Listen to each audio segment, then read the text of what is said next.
Bonjour, donc Loïc Pélissou, le directeur des opérations de Labsoft. Donc Labsoft ESN, entreprise de services numériques, qui existe depuis 2001, basée ici à Toulouse. Nous, on est des faiseurs de sur-mesure dans le numérique.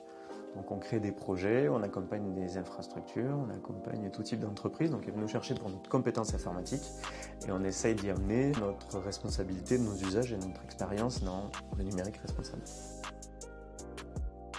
Donc ce qu'on fait à Labsoft, c'est autour de 3 piliers aujourd'hui. C'est ce qu'on fait en tant qu'entreprise, ce qu'on fait en tant que sachant dans le service numérique, donc au sein de nos projets, et ce qu'on fait ensuite dans les opérations de recherche que l'on mène en fonds propres. Donc au niveau des 3 piliers, au niveau de l'entreprise, c'est le bilan carbone qu'on fait depuis 2021, c'est des politiques internes sur le plan social, sur le plan environnemental, comme par exemple l'extension de la durée de vie des PC du parc informatique. On a une initiative avec le Sicoval par exemple sur donner aussi une seconde vie au parc informatique. Sur l'aspect des projets, aujourd'hui en 2024, l'ensemble des projets sont éco-conçus au sein de notre centre de service. Et enfin, sur la partie recherche, on a une opération qu'on mène conjointement avec le CNRS depuis 2019 qui vise à l'optimisation de la gestion d'énergie dans les réseaux informatiques.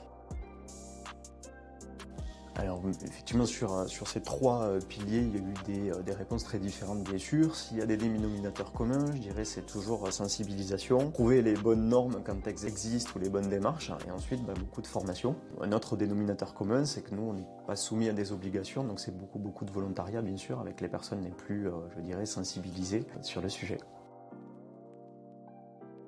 Alors, au niveau des impacts sur la partie entreprise, je donnais l'exemple de l'extension de durée de vie des PC. Donc, on a quand même, dès les premières années, un gain de 7 tonnes de CO2 sur cet aspect-là. Sur l'aspect de la partie recherche, donc la gestion d'énergie dans les réseaux, on a aujourd'hui un gain supérieur à 5,7% de consommation. Donc, par exemple, à l'échelle d'Internet, ce serait plusieurs centaines de gigawatts. Sur les projets, au niveau du centre de service, donc il y a eu différents impacts sur les différents projets. Il y en a un qui me revient, c'est autour d'un ERP déployé à grande échelle au niveau national. On a transformé un traitement pour l'optimiser et on a gagné 17 tonnes de CO2 de pure consommation serveur. Et je dirais le point qui est très intéressant en tant qu'acteur du numérique responsable, c'est l'espoir que cela crée, puisque dans nos métiers, on se rend la plupart du temps compte que l'éco-conception des logiciels veut dire la plupart du temps améliorer l'ergonomie et la performance du logiciel. Donc on n'est pas sur du compromis, mais plutôt de l'amélioration.